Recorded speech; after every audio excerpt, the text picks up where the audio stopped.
The Dutton Trout Hatchery at Ybor is worthwhile exploring if you're driving along Waterfall Way. The best part about exploring the venue is throwing the fish pellets into the ponds and watching the huge fish splash about as they feed. Even months after this experience, Ella continues to tell us about how funny it was when the fish splashed water on her jumper.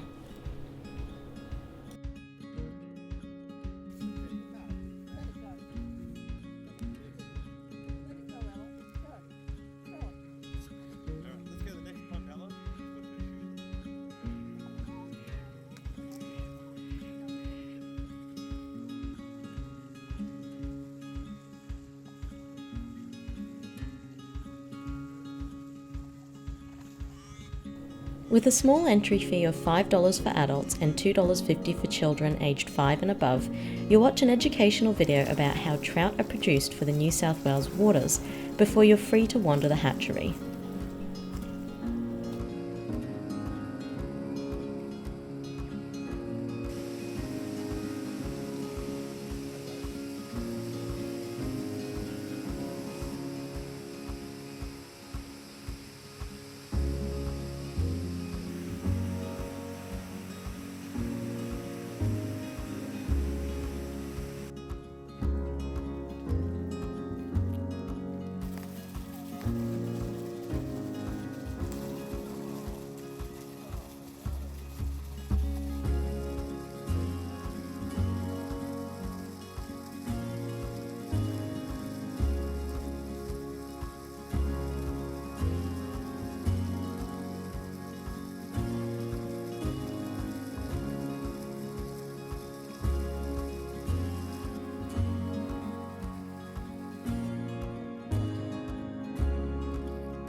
You really feel the difference in temperature once you get to Ybor Falls. We were there in September and had to ensure we brought our thermals and beanies along.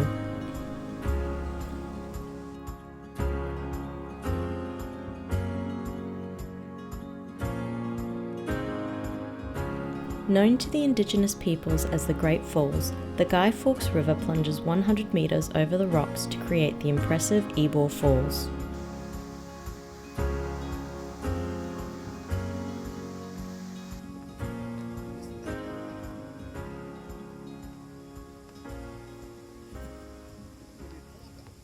We were lucky to have arrived when we did, as it wasn't long before a thick, eerie fog encompassed us and the falls could no longer be seen.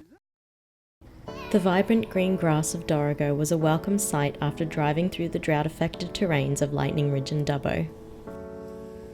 The Dangar Falls is another attraction along Waterfall Way, where you'll see a 30-metre waterfall from the viewing platform or from the river at the base of the falls.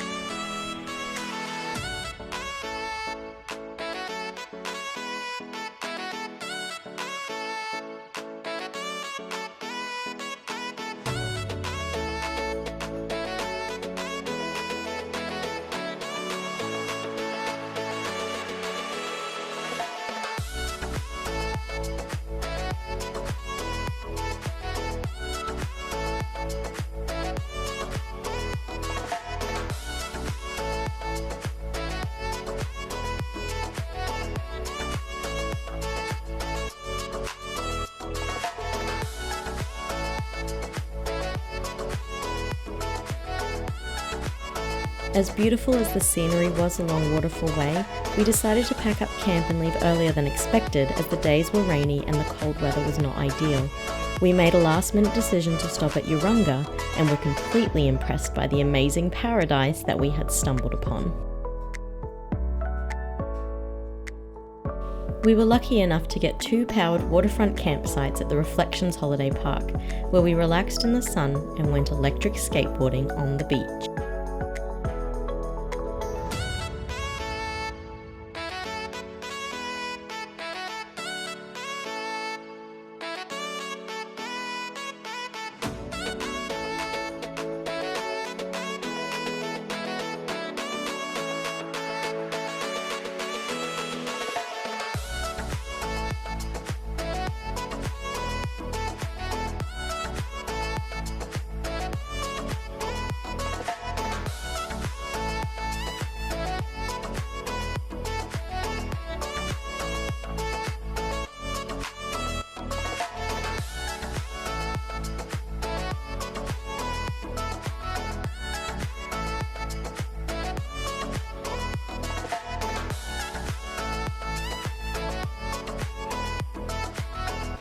Our stay at Urunga was a luxurious end to our caravanning adventure through Lightning Ridge, Dubbo and Waterfall Way, and proves what an amazingly vast and diverse country we live in.